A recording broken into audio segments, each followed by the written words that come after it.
الله الرحمن الرحيم. السلام عليكم ورحمة الله وبركاته. الحمد لله رب العالمين، حمدا كثيرا طيبا مباركا فيه كما يحب ربنا ويرضى. أشهد أن لا إله إلا الله ولي الصالحين، وأشهد أن محمدا عبده ورسوله المبعوث رحمة للعالمين. اللهم ارزقنا علما نافعا ورزقا طيبا وعملا صالحا متقبلا. اللهم علمنا ما ينفعنا وانفعنا بما علمتنا وزدنا علما. أما بعد. Bapak Ibu, para tamu Allah, jamaah salat zuhur Masjid Raya Sumatera Barat yang dimuliakan Allah Subhanahu wa taala. Dalam sebuah hadis yang diriwayatkan oleh Abdullah bin Salam radhiyallahu anhu wa ardhah, anna an-nabiy sallallahu alaihi wasallam qala, Rasulullah sallallahu alaihi wasallam bersabda, apa kata beliau? Ayyuhan nas, afshu salam wa at'imu at-ta'am wa sallu bil-laili wan-nasu niyam tadkhulul jannata bisalam. Kata Rasulullah, wahai sekalian manusia, wahai umatku. Rasulullah memanggil kita, Rasulullah mengajak kita. Afshus salam. Ini yang pertama, kata Rasulullah, afshus salam, tebarkanlah salam. Wa at'imut ta'am, dan berilah makan. Wa sallu bil laili wan nasu niyam, dan bangunlah di malam hari, salatlah di malam hari, beribadahlah di malam hari saat orang lain tidur. Tadkhulul jannata bisalam. Maka salah satu dari tiga amal ini, kalau kita konsisten melakukannya, benar niatnya dan tepat caranya sesuai dengan ajaran Nabi, akan menyebabkan kita menjadi orang-orang yang mendapatkan rahmat Allah. Kemudian kita akan masuk ke dalam syurganya. Afshus salam, ini yang pertama, menyebarkan salam, memulai untuk mengucapkan salam. Ketika seorang sahabat bertanya kepada Rasulullah, ya Rasulullah, ayu islami khair, Islam bagaimanakah yang baik itu? Rasulullah SAW bersabda, yang artinya adalah engkau mengucapkan salam kepada orang yang engkau kenal atau orang yang tidak engkau kenal, dengan catatan dia adalah seorang muslim. Karena tidak boleh bagi seorang muslim untuk memulai ucapan salam kepada non-muslim. Karenanya Bapak Ibu dimuliakan Allah, dalam sebuah hadis Rasulullah SAW bersabda, haqqul muslim 'alal muslim khams, raddus salam. Rasulullah katakan hak seorang muslim atas muslim yang lain, berarti untuk mengucapkan salam itu hanya kepada sesama muslim. Salam Assalamualaikum warahmatullahi wabarakatuh adalah salam milik umat Islam, bukan budaya Nusantara, bukan budaya kemanusiaan, tapi itu adalah milik umat Islam. Untuk menjawab salam hukumnya wajib, adapun untuk memulai mengucapkan salam itu hukumnya sunnah. Karenanya Rasulullah SAW menjadikan salah satu jalan untuk menuju syurga adalah menyebarkan salam atau menyebarkan makna dari salam. Makna dari salam adalah keselamatan, kemudahan, kenyamanan, kesejahteraan. Maka ketika kita bisa membuat orang lain nyaman di dekat kita, atau ketika kita bisa memudahkan urusan orang lain tanpa melanggar aturan dan tanpa melanggar syariat, kenapa harus dipersulit? Maka itu adalah jalan menuju syurga Allah Subhanahu wa taala. Bapak Ibu dimuliakan Allah, ketika ada non-muslim yang mengucapkan salam kepada kita, maka kita tidak wajib menjawabnya, tapi boleh untuk dijawab dengan jawaban wa'alaikum, titik. Sampai di situ saja. Adapun saat muslim yang mengucapkan salam kepada kita, maka kita jawab wa'alaikumussalam. Untuk cara menjawab salam, Allah Subhanahu wa taala berfirman, wa idza huyyitum bi tahiyyatin fahayyu bi ahsana minha aw rudduha. Kata Allah, kalau ada orang yang mengucapkan salam kepadamu, maka jawablah dengan jawaban yang lebih bagus daripada ucapan salamnya, atau jawablah dengan salam yang setara atau semisal. Ibnu Jarir At-Tabari rahimahullah, seorang mufassir, mengatakan yang dimaksud dengan menjawab salam dengan cara yang lebih baik adalah ketika orang mengucapkan Assalamualaikum, maka kita jawab dengan jawaban yang lebih baik, Waalaikumsalam warahmatullah. Fahayyu bi ahsana minha, jawablah dengan yang lebih baik lagi. Ketika orang mengucapkan Assalamualaikum warahmatullah, maka jawablah dengan yang lebih baik, Waalaikumsalam warahmatullah wabarakatuh. Tapi ketika orang mengucapkan salam kepada kita lengkap, Assalamualaikum warahmatullah wabarakatuh, maka kata Allah, farudduha, jawablah dengan yang semisal, yaitu Waalaikumsalam warahmatullahi wabarakatuh.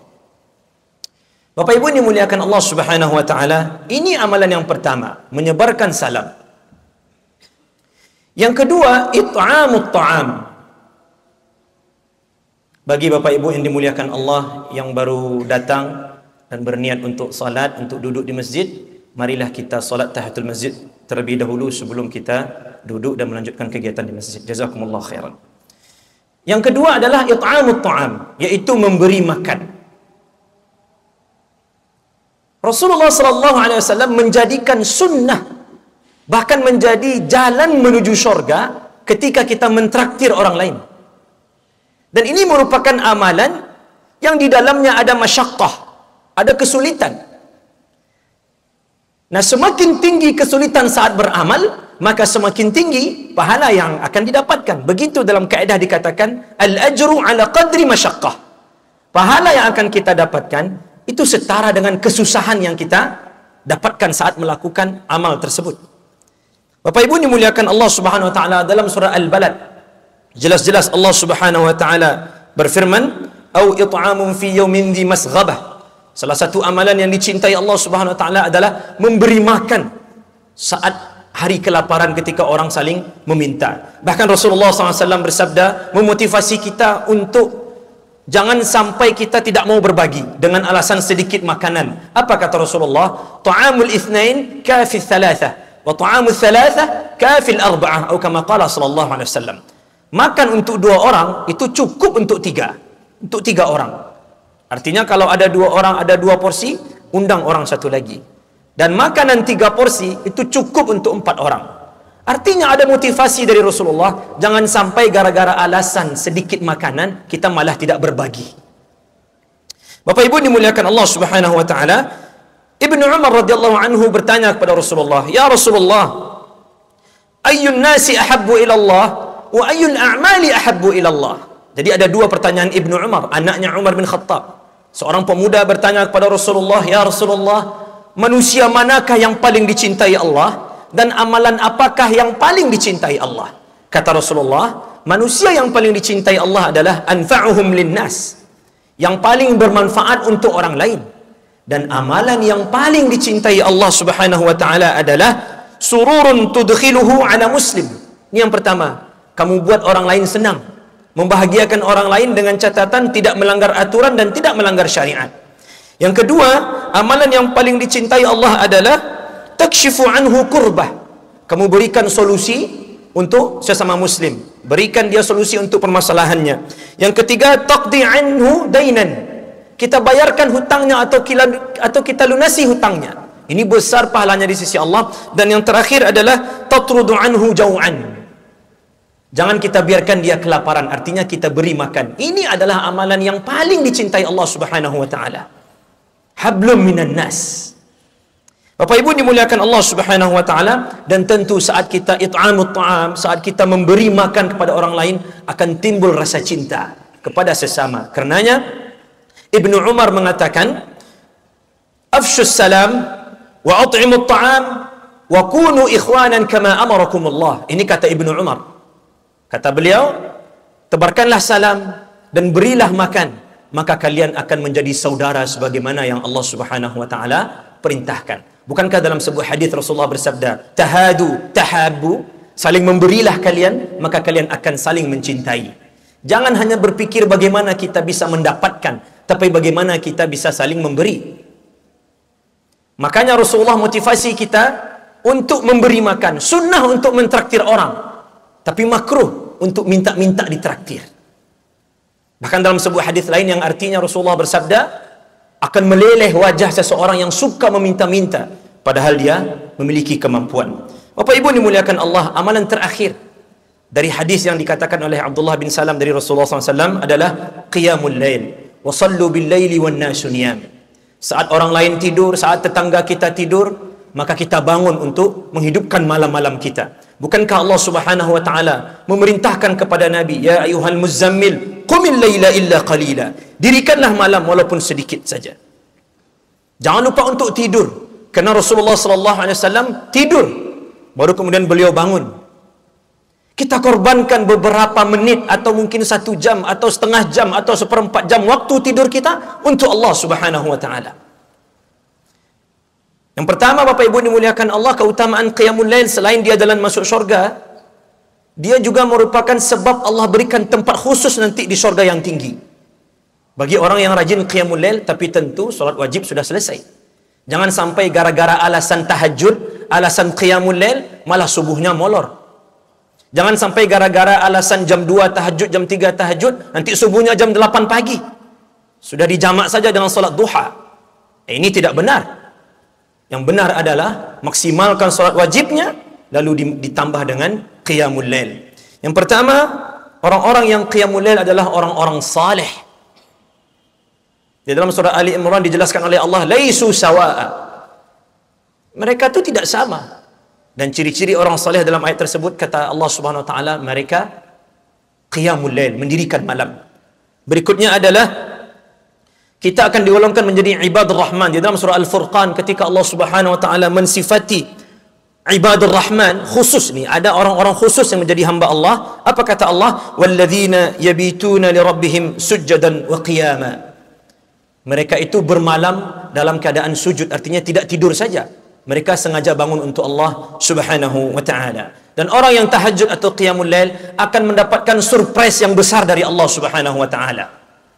Tatajafa junubuhum 'anil madaji'i yad'una rabbahum khawfa wa tama'a. Dan di ayat berikutnya, fala ta'lamu nafsum ma ukhfiya lahum min qurrati a'yun jazaa'an bima kanu ya'malun. Surprise dari Allah itu tak terbayangkan. Kalau disebutkan ada hadiahnya besar, lalu disebutkan jenis hadiahnya, kita senang, tapi tidak begitu senangnya. Tapi saat dikatakan kamu akan dapat hadiah besar, apa hadiahnya? Surprise. Bayangkan surprise besar dari Allah. Tak terbayangkan oleh kita betapa bahagianya kalau kita mendapatkan ini. Dan Bapak Ibu dimuliakan Allah Subhanahu wa taala, dalam sebuah hadis dikatakan Rasulullah mendoakan rahmat bagi keluarga yang saling membangunkan untuk qiyamul lail. Kata Rasulullah, rahimallahu rajulan yusalli bil lail wa ayqadha imra'atahu fa abat fanadha ala wajhiha al-ma. Kata Rasulullah, Allah akan merahmati seorang suami yang bangun untuk tahajud, untuk qiyamul lail, kemudian dia bangunkan istrinya, dan saat istrinya tidak mau, dia percikkan air kepada istrinya agar bangun. Dan sebaliknya, Allah merahmati seorang istri yang bangun untuk tahajud, kemudian dia bangunkan istrinya, dia bangunkan suaminya, tapi suaminya enggan, lalu dia percikkan air ke wajah suaminya agar bangun. Ini adalah keluarga yang dirahmati oleh Allah Subhanahu wa taala.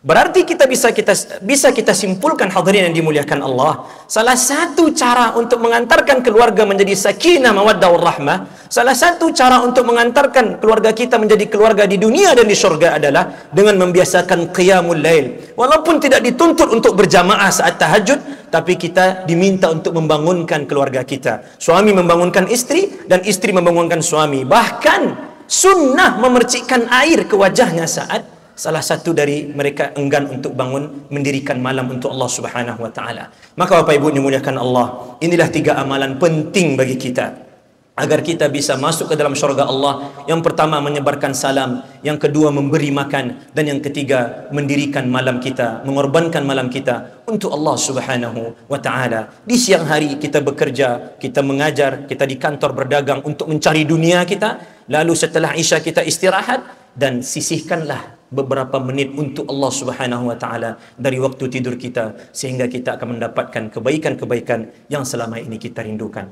Banyak maaf. Assalamualaikum warahmatullahi wabarakatuh.